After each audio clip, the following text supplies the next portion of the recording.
Tout le monde répète que la segmentation est la clé dans l'email marketing, mais personne n'explique pourquoi. Eh bien, pour faire simple, ça sert à la fois à augmenter la pertinence, c'est-à-dire que tu peux toucher des segments de ton audience et tu peux du coup personnaliser les messages. Et ça sert également dans un second temps à maximiser la délivrabilité. Parce que par exemple, lorsque tu vas envoyer des newsletters, tu vas peut-être segmenter pour retirer les inactifs du segment d'envoi. Et si tu fais ça, tu vas avoir un meilleur taux d'engagement et donc une meilleure délivrabilité sur le long terme. Et du coup, tu vas éviter la casse spam. Et donc, dans cette vidéo, je vais te montrer, nous, à l'agence, les segments qu'on utilise pour tous les comptes Klaviyo qu'on gère. Et on commence directement par le premier segment qui est en fait un segment pour nettoyer la base de données. Comme vous pouvez le voir juste ici, il s'appelle à exclure deadweight. Et en fait, ça regroupe toutes les personnes qui ne sont pas actives et qui ne l'ont jamais réellement été, puisque ça regroupe les personnes qui n'ont jamais passé commande, qui n'ont jamais fait de checkout, n'ont jamais ouvert d'email, mais pourtant, elles ont reçu au moins 7 emails sur toute la période, depuis qu'elles sont inscrites à la newsletter. Et si vous voulez le détail pour reproduire le même segment, voilà, je vous montre juste ici, vous pouvez mettre en pause et le recopier. Et nous, à l'agence, du coup, généralement, on utilise ce segment dans les segments à exclure lorsqu'on fait des newsletters. Ou alors, des fois, on va même supprimer les personnes qui se trouvent dans ce segment. Donc, c'est à vous de voir. Mais donc voilà, je vous recommande dans tous les cas d'exclure ce segment des newsletters et de pourquoi pas également supprimer les personnes qui se trouvent à l'intérieur. Et on passe directement au second segment qui est également utilisé pour nettoyer la base de données et il s'appelle Bounced at least 4 times. Et en fait, si on regarde la définition juste ici, ça va regrouper toutes les personnes qui ont eu au moins 4 rebonds de type soft et qui ne sont pas pour l'instant supprimés. Alors un rebond, je ne sais pas si vous savez ce que c'est, mais en gros, pour la faire courte, c'est tout simplement quand vous envoyez un email et que l'email n'a pas pu être délivré. Et on distingue deux types de rebonds. On va avoir d'un côté les hard bounce, donc ça va être les rebonds forts en quelque sorte, et ça va être lorsque l'email n'a pas pu être délivré parce que par exemple l'adresse email n'existait pas. Et du coup Klaviyo va directement supprimer ces personnes. Mais il y a une deuxième catégorie de rebonds qui est du coup les rebonds soft, et en fait ça va regrouper toutes les personnes qui n'ont pas pu recevoir d'email pour des raisons un peu plus légères. Donc ça va être par exemple que la messagerie était pleine. Et le problème c'est qu'en fait Klaviyo ne va pas supprimer automatiquement ces personnes à part si elles font 6 ou 7 soft bounce d'affilée. Et nous en fait on préfère pas attendre pour supprimer ces personnes puisque les rebonds sont très mauvais pour la délivrabilité. Donc voilà, je veux rien savoir, si vous voyez des personnes dans ce segment, vous les supprimez. Donc voilà le détail du segment si vous voulez mettre en pause et le recopier.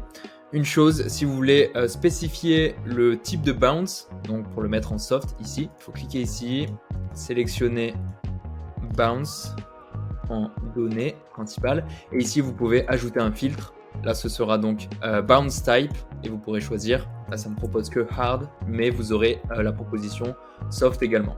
Et on passe du coup maintenant au segment d'envoi de newsletter. Alors je sais qu'il y a pas mal de controverses au niveau de ce segment puisqu'en fait tout le monde propose un segment différent, mais nous on est parti donc sur cette option qui est d'inclure uniquement les personnes qui ont été un minimum engagées lors des 90 derniers jours et qui, deuxième condition, bien sûr, acceptent le marketing.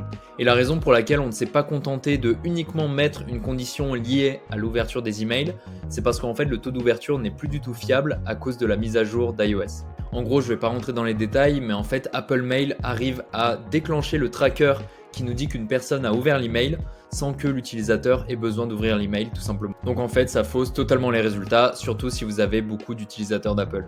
Et c'est pour ça qu'on a rajouté des conditions en plus, qui est que soit la personne a ouvert un email, soit la personne a passé commande au moins une fois lors des 90 derniers jours, ou alors elle a checkout started, ou alors elle a viewed product par exemple. Et on a rajouté une dernière condition qui est celle-ci et qui est hyper importante. Donc soit la personne elle a respecté une de ces conditions, soit, donc c'est-à-dire qu'elle était engagée, soit la personne vient de s'inscrire à la newsletter dans un délai de 45 jours. Et en fait c'est hyper important de ne pas oublier cette condition parce que pour les personnes qui viennent tout juste de s'inscrire, tu peux pas leur demander d'être engagées. Donc c'est pour ça que tu leur laisses un délai de 45 jours pour au moins ouvrir un email, cliquer sur un email, voir un produit ou commencer un checkout. Et encore une fois, je te mets la définition juste ici si tu veux la recopier. Mettre en pause du coup la vidéo et recopier tout ça. Et tu l'as peut-être remarqué, mais en fait en réalité on a 3 segments d'envoi. On a celui-ci que je viens de te présenter, mais on a également celui-ci qui regroupe les personnes qui ont été engagées au moins une fois lors des 150 derniers jours.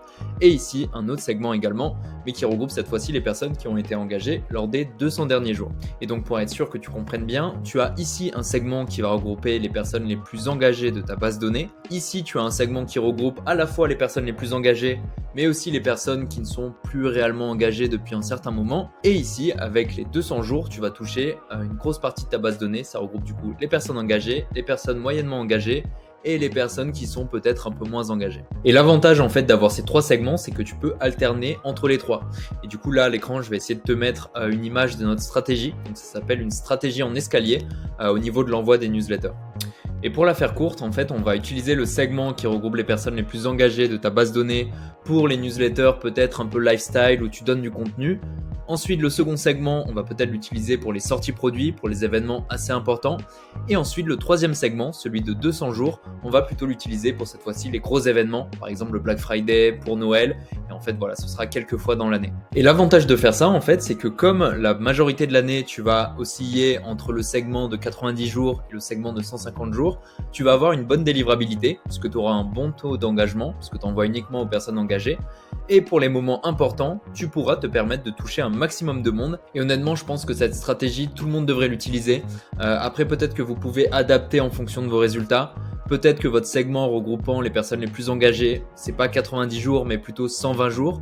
Et du coup, les deux autres segments, ce serait plutôt 180 jours et peut-être 250 jours. Donc voilà, c'est à adapter en fonction des résultats, mais je vous conseille fortement cette stratégie. Et voilà, c'est tout au niveau de la segmentation. Comme je vous le disais, c'est assez basique. Nous, généralement, ce qu'on va faire, c'est qu'on va d'abord créer ces segments et après, on va créer des segments plus poussés en fonction des spécificités de l'e-shop.